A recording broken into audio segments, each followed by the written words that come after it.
All right, good evening. Earlier Friday, JSO received information from School Board Police that they were anticipating a large fight. They had information there was going to be a large fight at the First Coast High School football game. At that point, we coordinated efforts with Chief Burton and his staff, and we deployed additional resources up here as well as he did. So we had quite a few resources between the two departments up here to address any incidents that came up. At approximately 8:56, two of our officers were actually on a traffic stop, and in that traffic stop, they had two individuals that they were taken into custody. Both were in illegal possession of firearms. One of those firearms had been converted to be fully automatic. While they were taking those guys and processing the arrest, the game let out, so a large crowd started coming out into the parking lot. At that point, a large fight did start to break out, so the officers that were able to broke away to go to address that, and as they were running up, a few of them had their tasers out to start to break the fight up. The suspect tonight was in that crowd and started shooting his firearm. He was shooting it through the crowd and everything. So the officers were able to gather his attention, yelling to him to stop, drop the gun. They engaged in a foot pursuit with him.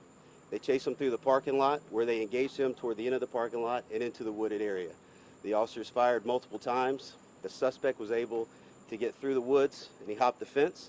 He got across the street and was taken into custody at a neighboring business on the sidewalk by another officer. He was detained. They got him handcuffed. He was hit 2 times, once in the lower extremity, and one of them grazed his head. When they were after they had him in cuffs and everything, they were patting him down. He still had the fire on him. He had shoved it down his pants. We're not releasing his information at this time. And our officers, both of them have been with the department about 6 years. This is their first officer-involved incident, and this is the 10th for JSO this year. School board is on board with us. We're going to be out here most of the night, so we're going to be out here quite a while and have the school locked down.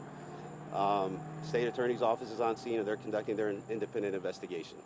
So with that, we can take any questions you guys may have. What condition is that suspect in? He just had a graze to the head, and he was hit in the lower extremity, so he's still at a local hospital now. Was that suspect a student at the school? I don't have that information. He was a juvenile. Was there one? You said there was 2 suspects or 1 suspect?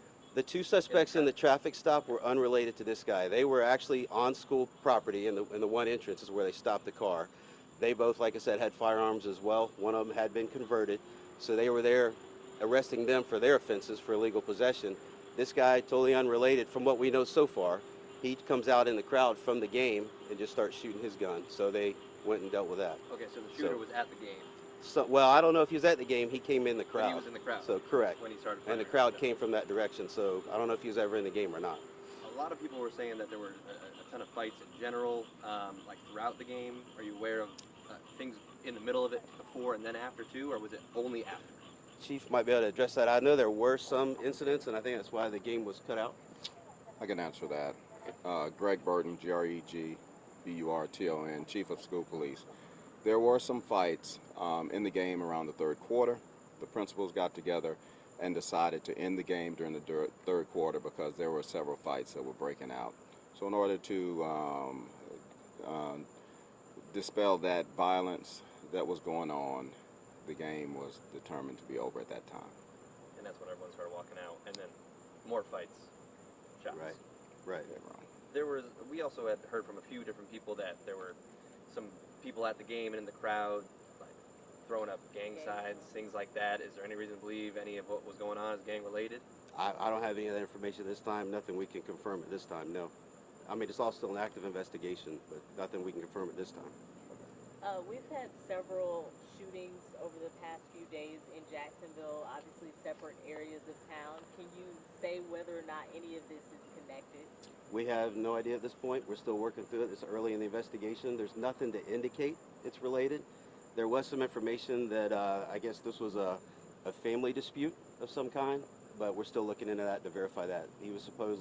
The suspect in this incident was supposedly upset with a blood cousin, but we don't know. We haven't verified any of that yet. But nothing to connect any of that. Quick All right, question thank you. for Yep. you, Chief. Yes. Safety protocols as far as football games here at First Coast High School. Are there any bag checks, weapon checks, anything for people going into the game?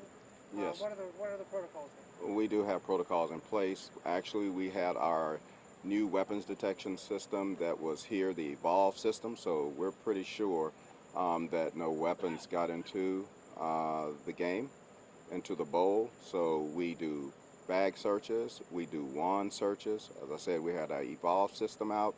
We also had our K9 detection dog out and our drug dog out as well. So we take other precautions that I won't speak about because they are confidential. And so people inside the bowl and outside the bowl that are officers that are doing several things. Chief, I just have one last question for you. There are a lot of parents who were talking online, thinking like, "Hey, we can't even send the kids to the football games now." You know, so what's your message to parents who are concerned about just something like this happening at high school-related events? Yes. Well, my message to the parents would be we are doing everything possible in order to make sure your students are safe at our sporting events. We received the word earlier today, as Chief Parker said, and we took immediate action. We always have an operational plan for security. We did beef up this operational plan because of the information that we received, and working with JSO, they're great partners with us.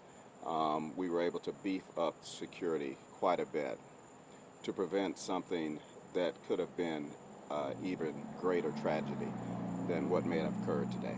Will you Thank you, all sir. in the